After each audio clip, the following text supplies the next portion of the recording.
Hello everyone, this is Big Entertainment and we are back again, and here now we have another video for you, and this will be a non-spoiler review of No Time to Die. Now this is of course the 25th James Bond installment. It was released theatrically in international markets on the 30th September 2021 and will be shortly released after in US cinemas on the 8th of October 2021. It stars Daniel Craig reprising his role for the last time as 007 alongside Rami, Malek, Lashana, Lynch, Naomi Harris, Ana de Ames, Ralph Fiennes, and it was directed by Carrie Joy Fukunaga.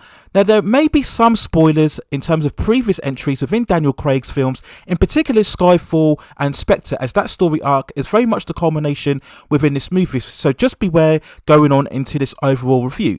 And that's very much where we pick up in terms of the story, where some time has passed after the events of Spectre, where we saw Bond and Madeline Swan ride off into happiness, and we continue with the couple in Italy, living blissfully, having all the time in the world, as they reference right throughout the movie. That's of course that classic line from On Her Majesty's Secret Service. But all of a sudden things turn upside down when Bond is attacked by assassins, and this leads to the couple separating and Bond going back into a solitary life in retirement. But all of a sudden, a certain crisis brings him eventually back to MI6, where the Secret Service are trying to prevent a deadly virus weapon which has been stolen from the headquarters from being used and inflicted on millions of people all over the world. Now, when looking at No Time to Die, I really have mixed feelings on it overall.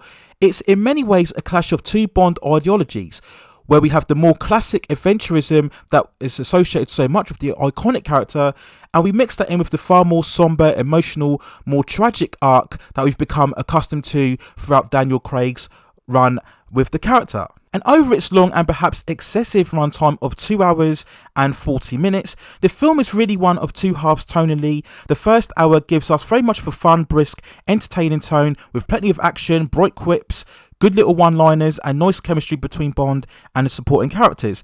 Now the second, more protracted hour and a half goes for much more of an emotional, dramatic gravitas and more personal motives, and that's where the film starts to really get bogged down, and it tends to drag a little as it goes towards its overall conclusion. Now, a major plus point throughout this film is its cinematography, and the film looks absolutely fabulous.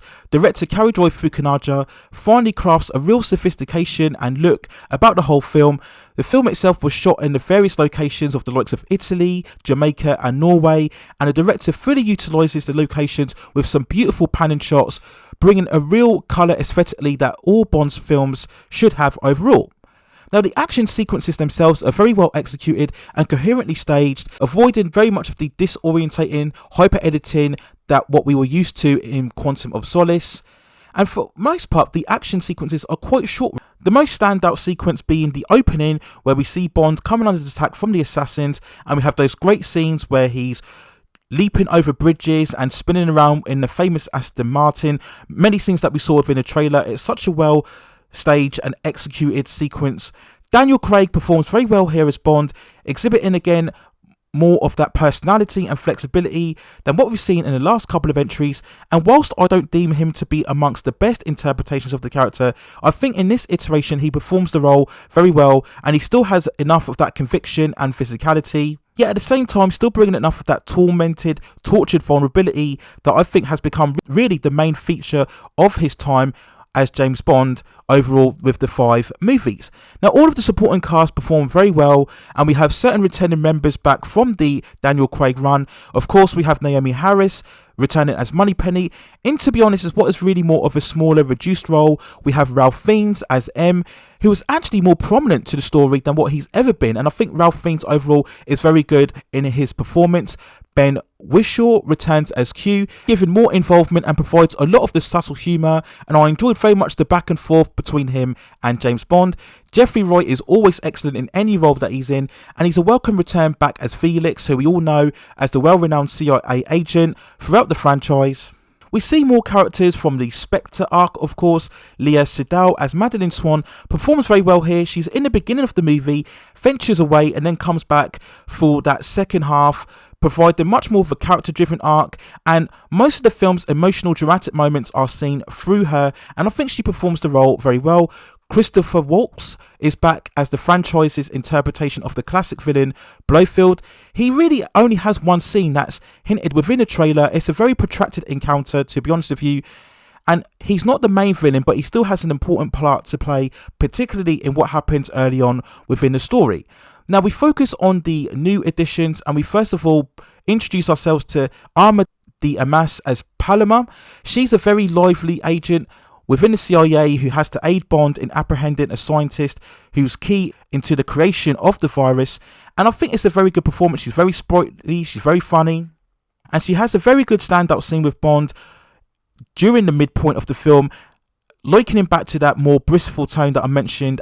And yes, we have to then talk about Lashana Lynch as the 00 agent who has taken over from James Bond's role whilst he was in retirement, and she has a decent enough presence overall. She's very active, particularly in the second half, where she's very much more of an ally to James Bond.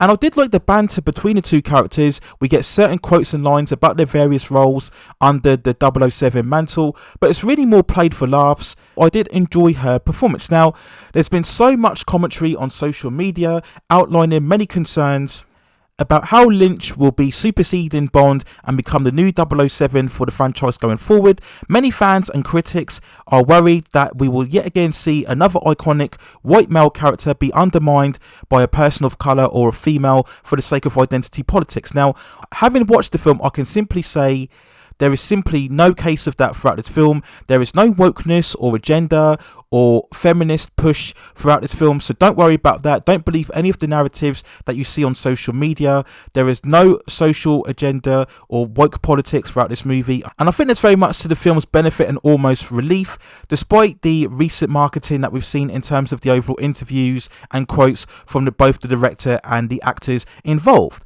Rami Malek as Safin is the main villain and has the key role in terms of the distribution of the lethal virus, and to be honest, he was one of the film's more disappointing aspects. He's not really in the film that much until the halfway point, and apart from a few prolonged monologues, he doesn't really do that much. And there's a point in the story where he achieves his goal and you really question what's his motivation going forward, what's really driving him, and I think that lacking in terms of his own motivation is really something that hurts the film later on as we come towards its conclusion. I really liked Hans Zimmer's musical score throughout this film. Now, for me, Hans Zimmer still stands today as one of the most prominent modern day music composers amongst many big budget blockbusters, but he's actually come under some criticism for his recent films, some people stating that his musical scores tends to be more overblown and too bombastic. But here I think his music perfectly complements the tone and feel of classic James Bond, and I think it's very nicely handled and definitely evokes much more of those dramatic beats. As I mentioned, during the second half of the film, we do get some tones of some classic James Bond themes, in particular the On Her Majesty's Secret Service, which is a Bond entry that is referenced right throughout the film. Now, the film does lag in the second half, and towards the end it does feel a bit frustrating as the story really stumbles. It really does feel that they were padding the running time a lot with unnecessary scenes and prolonged sequences throughout. This is a film that easily could have had 20 to 30 minutes cut from it. Also, some things don't make sense in terms of the virus itself and how it works. On first time viewing, it was very confusing. I think it lessened the film's urgency, and that sense of threat and jeopardy wasn't quite there. And again, this is what led to the film become a lot more slower in its middle point throughout the story. There's also one big massive revelation that should feel huge throughout the film, but it doesn't quite do so, and I wonder why they brought it in to begin with. They really went for a much more emotional way in terms of this overall revelation to the character arc of Daniel Craig's Bond.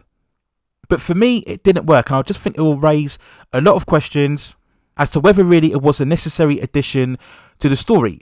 And the film's attempt to bring an epic final climax itself does raise questions in terms of whether it's an ideal and appropriate direction for the character. Now, without spoiling it, it's very much so in keeping with a lot of recent massive blockbusters, particularly if you look at the likes of Dark Knight Rises and Avengers Endgame. So typical in terms of its direction and mood. And the conclusion itself made logical sense, but I'm just not sure if it was the right climax for a James Bond movie. This is where really the point of contention may come across when watching this film, because on the one hand, the filmmakers really wanted to give a big conclusion for Daniel Craig's character, which I can understand. But if you are more of a purist fan of the franchise, it may leave you feeling very divided and not satisfied. And for me personally, when I watched this film, I'm really not sure if it was the right way to close out a James Bond movie, but I will talk and expand upon that more in my spoiler review. So if I had to give a score for No Time to Die, I would give it a 6.8 out of 10. I think it's better than both Quantum of Solace and Skyfall, and I think it gives a worthy conclusion to the Daniel Craig James Bond. But I think if you are more of a fan of the overall character of James Bond, you may feel that not only the climax but the film itself, particularly in the second half, isn't quite the James Bond adventure that you were looking for in the first place.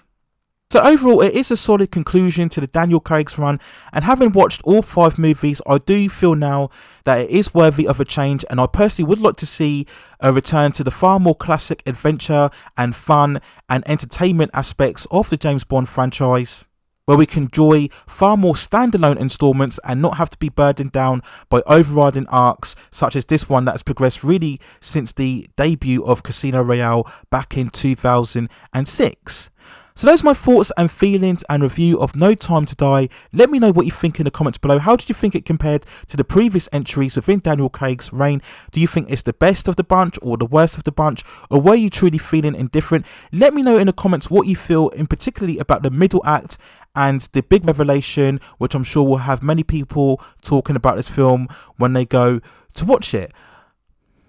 As I mentioned before, I will shortly provide a spoiler review where I'll go far more in depth into the film's good and bad points, and I will speak at length in particularly in the film's overall climax and give the main reasons why I feel it didn't quite feel right for a James Bond film overall. But let me know what you think in the comments as well. Please also hit and like the subscription and notification buttons so I can provide you with more high quality content like this in the future. But that's it for now. Take care of yourselves. Stay at safe distances, and I will see you very, very soon.